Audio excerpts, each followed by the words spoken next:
Ayan, what's up and good morning mga kapitbahay. Ayan, kung inyong mapapansin, medyo maganda yung ruta natin ngayon kasi hindi tayo papunta sa office. Ayan, pupunta tayo ngayon sa isang client natin which is somewhere around here in Alabang.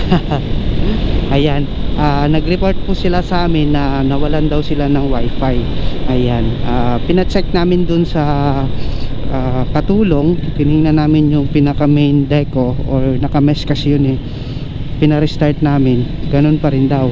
Ayan, di ko lang natanong kung nagpupula ba siya or ewan ko, basta ayan, ang naapektuhan is yung main router ng mesh. Ayan, kaya pupuntahan natin siya ngayon, ito troubleshoot natin, titingnan natin kung bakit.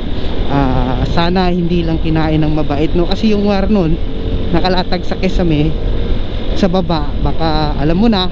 Ayan, kaya ayun, kaya let's go, pupunta tayo doon, i-check natin kasi medyo sensitive kasi yung client natin na yun, kasi kailangan nila ng internet kasi business. Ayan, nagbi-business sila pero bahay lang to, no, somewhere in Ayala, Alabang. Ayan, kaya let's go, samahan niya ako, titignan natin kung bakit nagkaroon ng ganun. Kasi ang magiging possible na nangyari dyan is nagka-problema sa kable, kasi wala namang gumagalaw nun, so walang magiging problema sa configuration.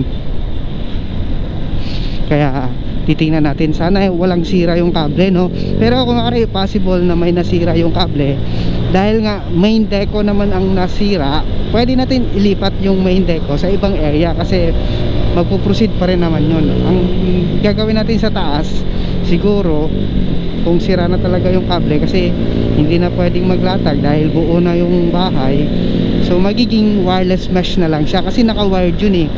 May sarili silang switch, tapos connected sila lahat doon. So kapag nasira yung wire, ang magiging posibleng mangyari is wired ay mga wireless mesh pure na lang siya kasi wala na siyang kable. Pero goods pa rin naman yun kasi malalapit lang naman sila, diba? Right, kaya let's go. Pero bago ang lahat, enjoyin muna natin tong banking natin. Ayan, nandito tayo ngayon sa ano eh, sa ano ba tawag dito, si shortcut na to papuntang Alabang, Daang Hari. Ayan, Daang Hari to, papuntang Alabang. Dito ako dumadaan from Bacoor kasi dito sarap rumatrat, walang traffic. Unlike na doon ako dadaan sa Alabang sa Pote Road, sobrang traffic doon, diba? Eh dito masarap. Alright. Ayan, so ito siya. Kaya kanina wala, ito wala rin to kasi ito yung papunta doon sa main router. Ayan, wala kaninang blink yan. Tapos ito yung number 1, wala din kanina yan. So nagsuspect agad ako na baka power lang. So nung dumating na ako doon sa taas, wala talagang power. Nasira yung ano, smart switch. Okay, ipakita ko sa inyo. So ganito kasi mga smart switch namin dito. Wait lang. Ayan, ganito kasi mga smart switch. Ito yung mahirap kapag ano yung smart switch eh, sensitive. Yan, ganito po yan. Yan, touch screen po lahat yan. Ito, touch screen po yan. So nasira po yan, nagkaroon siya ng short ata. So pinalitan ko lang kasi basic electrical lang naman to. Ayan, pinalitan ko, okay na ulit, kaya may power na. Pinalitan ko siya ng itim. Okay, so ayan, online na siya ulit.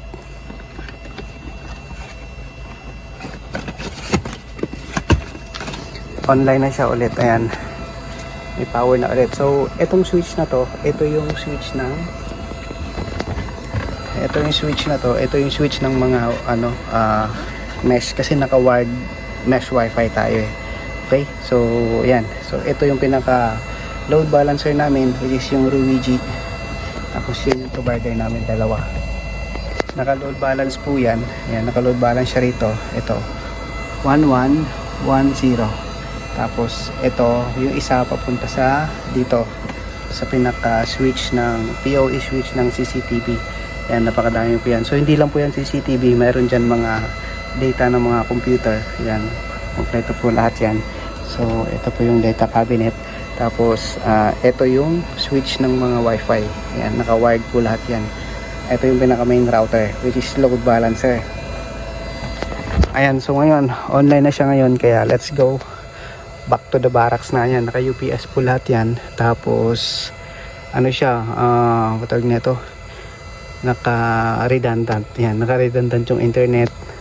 Yan, lahat ng CCTV is IP camera, puro mga dome camera yan, which is yung malalaki, yung pang SM. Ayan, so okay na po tayo ngayon, online na siya, so babalik na tayo sa office. Kaya ayan, so thank you so much, kasi medyo mild lang yung sira, hindi nasira yung kable natin, which is mas mahirap yun kapag yung kable nasira, kasi mahirap maglatag.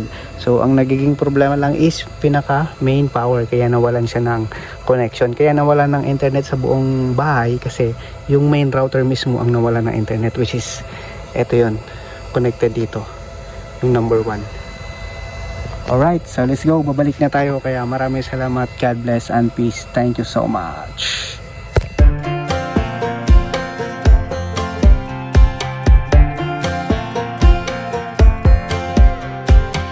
Last time we talked, you had nothing to say. You chose to walk, give what we had away. I hope you get